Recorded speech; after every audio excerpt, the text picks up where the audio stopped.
Good morning, everyone. Miss Longmire here, and I just wanted to say happy Monday and welcome to Social Studies Monday. We are going to start a series in which I read a book about something important in social studies.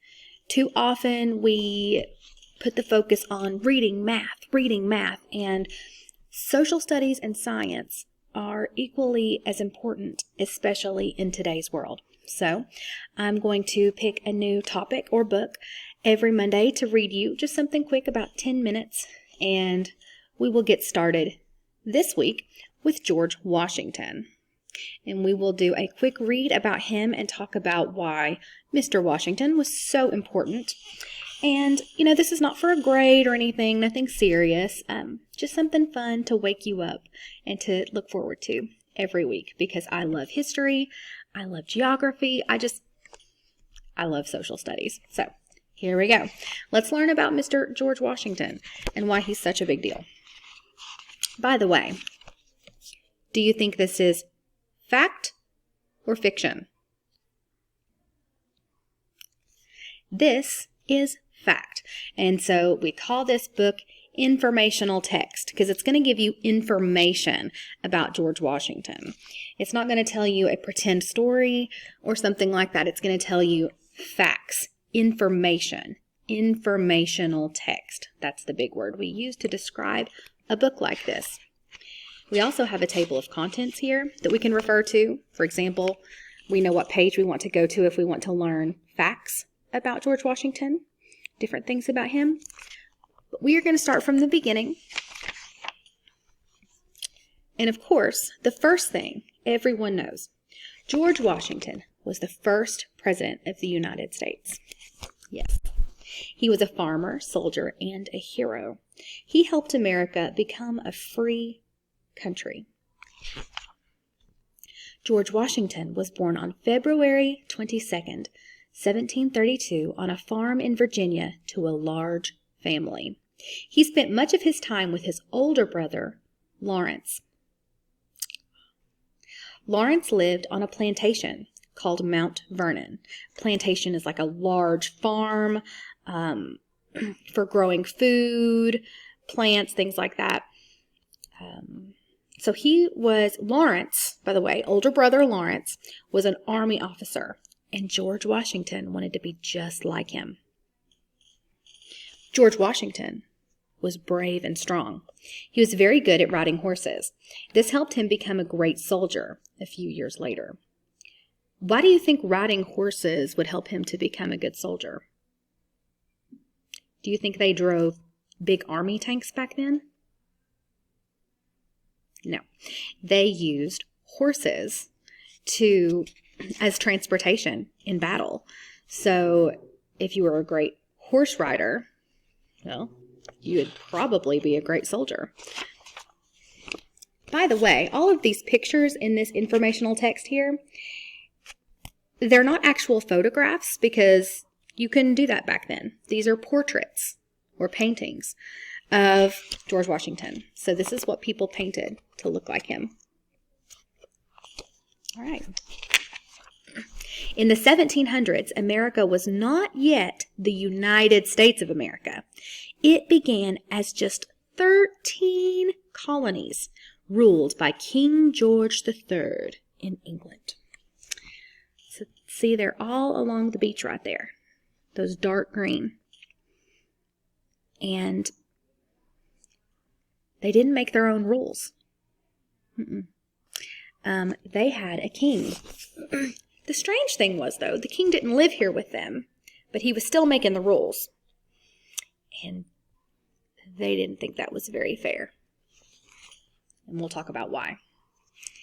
People came on ships to live in America. They wanted more freedom than the king would give them in England. The king was making all of these rules, and the people in England, or some people, really wanted to get away and just start a new life and look for new things. And then they went to this new place all across the ocean And King George III was still making rules, still trying to boss them around. Would you like that? Probably not. Sadly, when George was 20, his brother Lawrence died. Later, George became the owner of Mount Vernon. In 1759, George married Martha Custis. They were happy together at Mount Vernon. Dun, dun, dun, dun, dun, dun, dun, dun. Very sweet. In the 1760s, there was trouble coming. King George III made the colonists pay extra money for tea and other supplies they needed. The colonists didn't think it was fair. They were angry. Why should we give you our money? But King George felt like he was the boss and he wanted money. If they were going to live in America, he wanted them to send lots of money. He didn't want them to keep all of it. And they wanted freedom from England. They said, this isn't fair. We want to be free from you. We don't want to be sending you money. They asked George Washington to lead the American army against the British army. This sparked the Revolutionary War. The Revolutionary War started in 1775. The British thought they would win. They had more men and more supplies, more money. American soldiers didn't have enough food or warm clothes even, but they would do almost anything for freedom. And when you want something really, really, really bad and you work really, really hard for it, you're probably going to get it. So let's see what happens. In 1776, America's leaders signed the Declaration of Independence. It said America had a right to be free and to make its own rules. The British didn't agree, and they sent more troops to fight. They are fighting. We want to be free. You can't be free. You belong to me, but we want to be free. Do you know who wins? I bet some of you do. For 8 long years, the war went on. The British were tired of fighting a war far from home. The British were beginning to run out of supplies and money.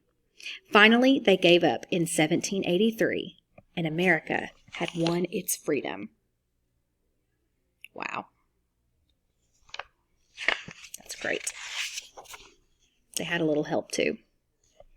All right, there's a lot of cool facts about George Washington. I'm just going to read a couple. He was born on February 22nd, but today most Americans celebrate his birthday on the third Monday of that month, often called President's Day. So when we have President's Day in February and you don't have to go to school, now you know why. He was very tall, almost 6'3". He had size 13 feet.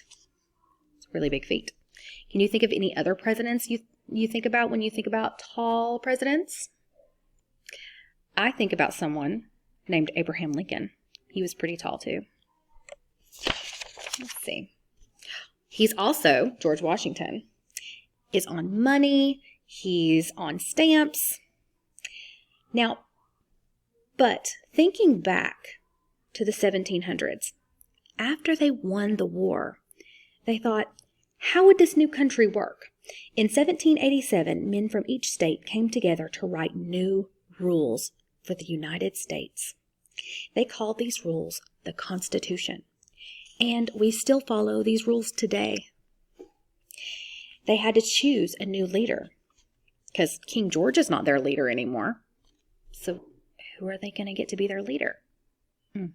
How about a really smart soldier named George Washington?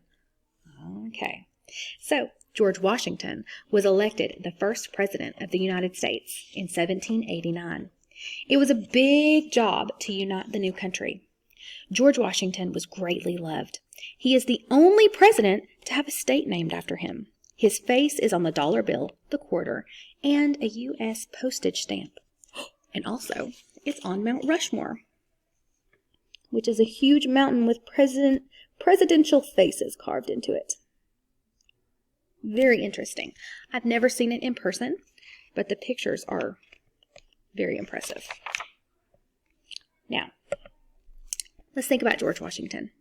What's something that you remember about George Washington? He was the first, what? Yeah, he was the first president. And what made him a good president? Well, he was smart. He was strong. Not only was he probably physically strong, but he was mentally strong. He didn't give up. He was tough. And he also made really smart choices. He was a good leader. And that's important for a president to be a good leader. All of those things make good leaders. He was kind to his soldiers. He made them tough. He didn't want them to give up. And that's a big reason why the American colonists won the war against the British soldiers. So there's a lot of really good movies and TV shows about this. There's a series on YouTube called, I think, Liberty Kids. Of course, there's a Broadway show called Hamilton that's really good that talks about this. It's one of my favorites. There are a lot of interesting depictions that show the life of George Washington and the way he helped to win the war against the British. So, if you ever want to learn more about George Washington, there's a ton of stuff out there. Dig into it, because we start learning about this in kindergarten and we still learn about it when we're adults, because this has a lot in it. You know, it's not a very simple story. It's loaded with a ton of information and details. So, dig into social studies this week, and I will see you next Monday.